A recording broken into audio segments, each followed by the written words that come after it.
Hello friends, मैं doctor Prashant Pote, consultant intervention radiologist working at Narayana health Raipur.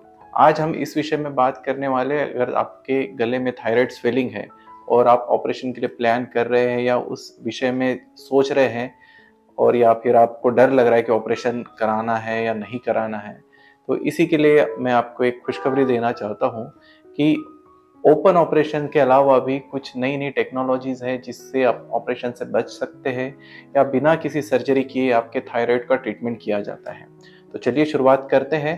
कुछ example मैं आपको दूंगा जिससे आप कोरिलेट कर पाएंगे कि आपके सोनोग्राफी रिपोर्ट में क्या है और क्या ये वीडियो आपको रिलेट करता है, क्या ये आपके लिए हो सकती है ट्रीटमेंट। तो चलिए इसमें आगे बढ़ते हैं।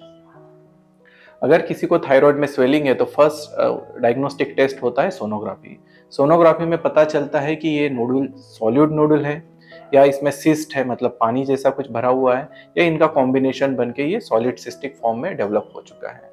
नेक्स्ट स्टेप होता है इसमें एफएनएसी कराना। एफएनएसी मतलब एक छोटी सी सुई द्वारा उसमें से सेल्स निकालते हैं और उसका एनालिसिस किया जाता है कि ये पर्टिकुलर कौन से टाइप का ट्यूमर है, क्या ये कैंसरस है कि इसमें कैंसर का रिस्क बिल्कुल भी नहीं है।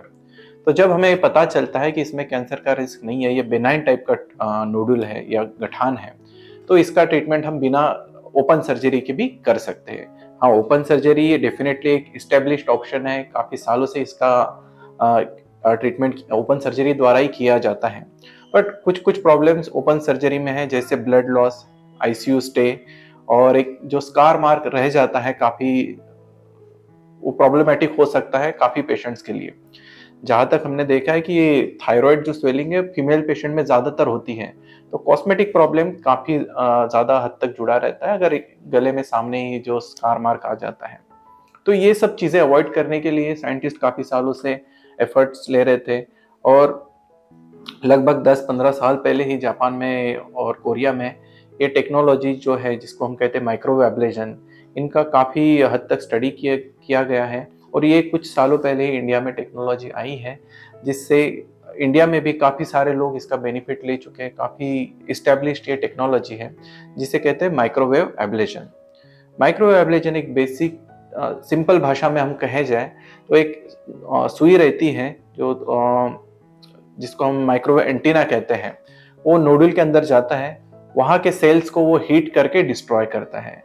जैसे ही वो सेल्स डेड हो जाती है, धीरे धीरे साइज श्रिंक होता है। ऐसे नहीं होता है कि हमने आज माइक्रो एब्लेशन किया और दूसरे दिन नोडुल वहाँ से गायब हो गया है, बट ये प्रोसेस धीरे धीरे होता है।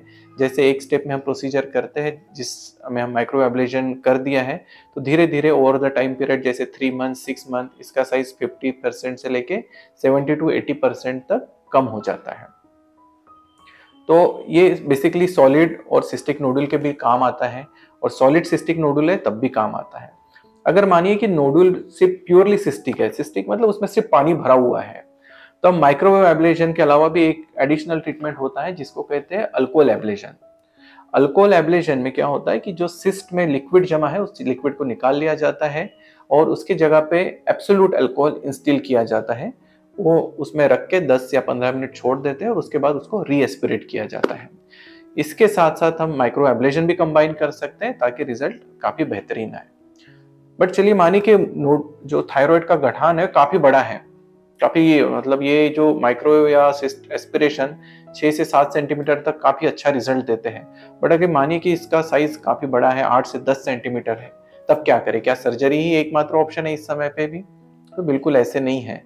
इसमें भी हम एक नोवेल टेक्निक है जिसको कहते हैं एम्बोलाइजेशन, जो थायराइड के लिए भी यूजफुल होता है, जिसमें हम थायराइड का ब्लड सप्लाई बंद कर देते हैं, वो भी सिलेक्टिवली ब्लड सप्लाई करने से क्या होता है कि जो हम जिस पार्ट इनलार्ज्ड है, जो पार्ट बड़ा हुआ है, उसी को हम ब्लॉक करते हैं और इसमें काफ़ी जल्दी ही रिजल्ट आता है और थायराइड का साइज श्रिंक होने लगता है।